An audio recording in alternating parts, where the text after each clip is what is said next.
You know, we talk about the cloud all the time, right? Like it's some kind of digital mist floating up in the sky. But it's not magic. It's just incredible engineering. So today we're going to peek behind the curtain and look at the massive physical infrastructure that actually powers our entire digital world. I mean, really think about it for a second. You snap a photo on your phone, and boom, it's right there on your laptop. You start watching a movie on your big TV, and you can finish it on your tablet on the train. So how does that actually work? That's the exact mystery we're diving into. So here's the plan. First, we'll move past the idea of a simple hard drive. Then, we're going to unpack the 3 secret ways data gets organized in the cloud. After that, we'll look at the brilliant blueprint Google came up with to handle internet-sized problems. And finally, we'll see how it all comes together to get that movie to your screen in a split second. All right, let's jump in. To really get the cloud, you first have to understand what it's not. And it's definitely not just someone else's giant hard drive. No, it's a completely different way of thinking about where your data lives. It's a huge shift.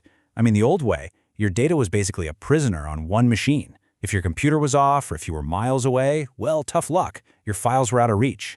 The cloud shatters that idea. Your data isn't just in one spot. It's spread out over a huge global network of servers. It's kind of everywhere, all at once, ready for you. And this is what gives the cloud its superpowers.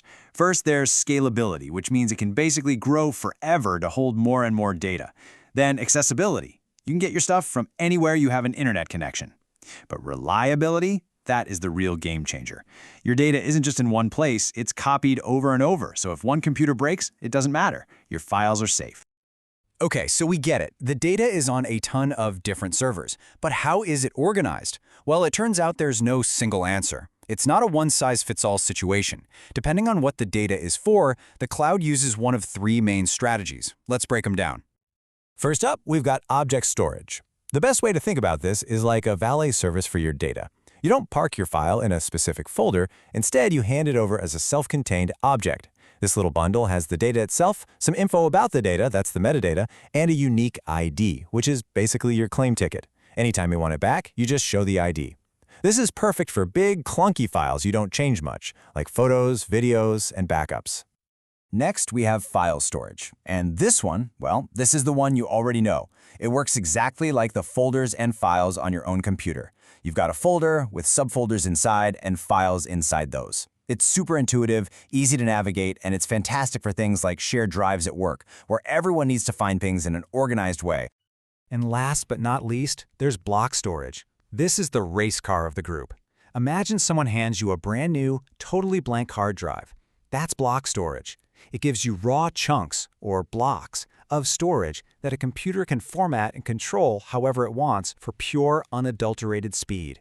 This makes it the go-to for really demanding stuff, like huge databases or running an entire virtual computer in the cloud. So to put it all together, you've got 3 different tools for 3 very different jobs. Object is for huge amounts of unstructured stuff. File is for the organized, everyday collaboration we're all used to. And block is for when you just need raw, blistering speed. It's all about using the right tool for the right job. So having all these storage types is great, but how in the world do you manage it all when you're dealing with data on a planetary scale? Well, back in the early 2000s, Google was facing a problem no one had ever had before: how to store and search the entire internet. Their solution was a system called the Google File System, or GFS, and it literally wrote the rulebook for how we handle big data today. Now, here's the crazy part. You'd think that to solve a problem this big, Google would use the most expensive, most reliable supercomputers on Earth, right? Nope. They did the exact opposite. They used thousands and thousands of cheap, off-the-shelf servers that were expected to break all the time. The real genius wasn't just storing huge files. It was designing a system where failure wasn't a bug. It was just a normal, everyday event. So they built this entire system around a few core ideas. First, accept that hardware will fail, constantly. Second, optimize for gigantic files. And finally, and this is key, they cared more about throughput than latency. Now, what does that mean? Well, think of it like a highway. They wanted to maximize how many cars could get through in an hour. That's throughput. And they cared less about how fast one single car could zip from start to finish. That's latency. Total volume was king. The solution they came up with was just beautiful in its simplicity. You have one master server and a whole army of chunk servers. The master is like the air traffic controller. It doesn't store any of your actual photos or documents. It just holds the map. The metadata that knows where every single piece of data is located. All the heavy lifting of actually storing the files is done by the thousands of chunk servers. This setup is incredibly efficient. Let's say your app needs to read a file. It doesn't bother the master for the whole thing. It just makes one quick call to the master and asks, hey, where's the file?